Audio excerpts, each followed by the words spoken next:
a gente está vivendo hoje um problema imenso de saúde pública, uma crise sanitária aí pelo coronavírus, e é, todos nós sabemos que o coronavírus ele saltou de um animal, provavelmente um morcego, para um animal intermediário, e então saltou para o ser humano. Inclusive, a gente vai fazer um vídeo sobre isso, agora sai terça-feira aqui no canal, da origem do coronavírus, as últimas informações que a OMS está conseguindo, através dos relatórios deles, e tem sido discutido muito sobre se esses problemas ambientais, né, a proximidade do ser humano com a natureza, todos os desastres ambientais que a gente está vendo, não deveriam ser tratados como problema de saúde pública.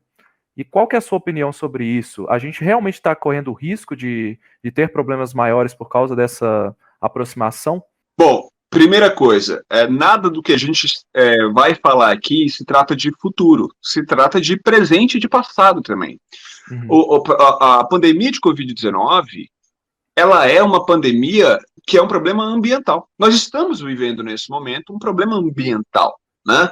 Um problema que nasce através de um salto genético que não aconteceria se houvesse uma relação harmônica com a natureza, tanto em relação à conexão direta de contágio entre seres humanos e animais, mas também ao avanço do desmatamento. Na verdade, da mesma forma que a gente precisa considerar estes problemas ambientais de desmatamento, interações negativas humano-fauna como problemas de saúde pública, o contrário também. Os problemas de saúde pública são problemas ambientais. Eu vou dar um exemplo no Brasil. Tá? A cada quilômetro quadrado de Amazônia desmatada, você aumenta 27 casos de malária na Amazônia. Né? Uhum. Então, por quê? Porque você aumenta a densidade humana e o avanço dessa densidade humana sobre as áreas foco de malária. Essa relação, ela desbalança a cada momento.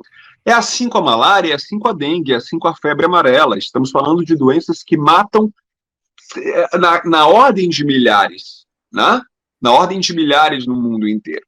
Na verdade, antes da Covid-19, essas doenças estavam ali ocupando o topo, né, das doenças tropicais que mais matam, né? Então, a gente precisa, primeiro, transformar este imaginário coletivo de que o que a gente está vivendo é ambiental e que os problemas ambientais são problemas de saúde pública, porque não está desconectado.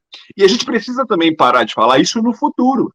Ah, porque se a gente não conservar, lá na frente a gente vai ter um problema. Não, não, não, querido. Então eu acho que a gente está faltando a gente desromantizar e parar de falar assim, não, vamos resolver agora, porque senão vai dar problema. A gente fala, não, já deu problema e eu preciso mitigar hoje para que esse problema não aumente e para que eu não tenha outros problemas no futuro. Você me pergunta, Lucas, se a gente tem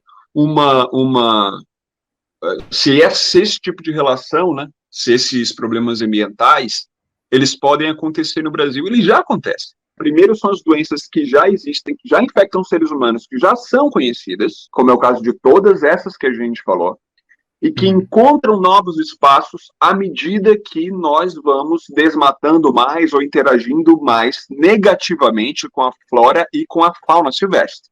São doenças que existem em outros continentes, por exemplo, que podem ganhar espaço no Brasil. Só que a gente tem um outro problema, que são aliás, não tem um terceiro. O segundo são os vírus que já são conhecidos, patógenos, tá? Vírus, bactérias, fungos, enfim, patógenos que já são conhecidos.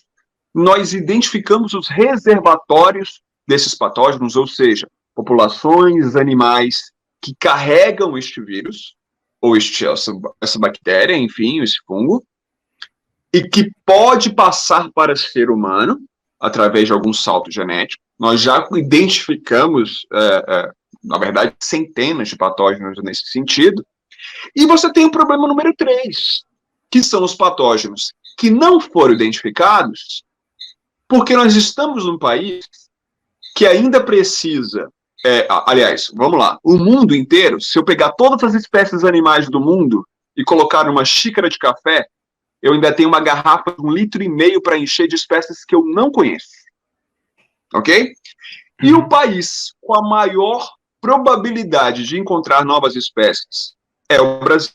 ele detém a maior biodiversidade do mundo e ele detém também a maior biodiversidade não descoberta. Artigo liderado por brasileiros, pelo Moura, que saiu na Science no mês passado.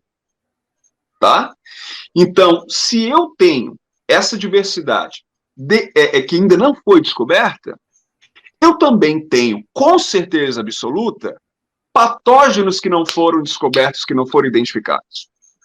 Então, são 3 mundos que a gente precisa tomar cuidado. Nós temos um histórico muito bom de monitoramento deste primeiro mundo, aqui, que é o mundo dos reservatórios já conhecidos, porque nós temos a Fiocruz, uma instituição centenária de excelência pública, né? Maravilhosa. Então, a Fiocruz sempre teve uma função muito forte ali.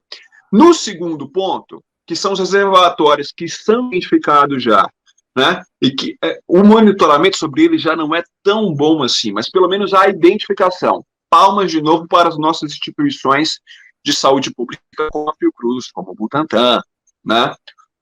Como a FUNED aí de Minas Gerais, né? Mas no terceiro não tem, porque a gente ainda precisa avançar muito no conhecimento da nossa diversidade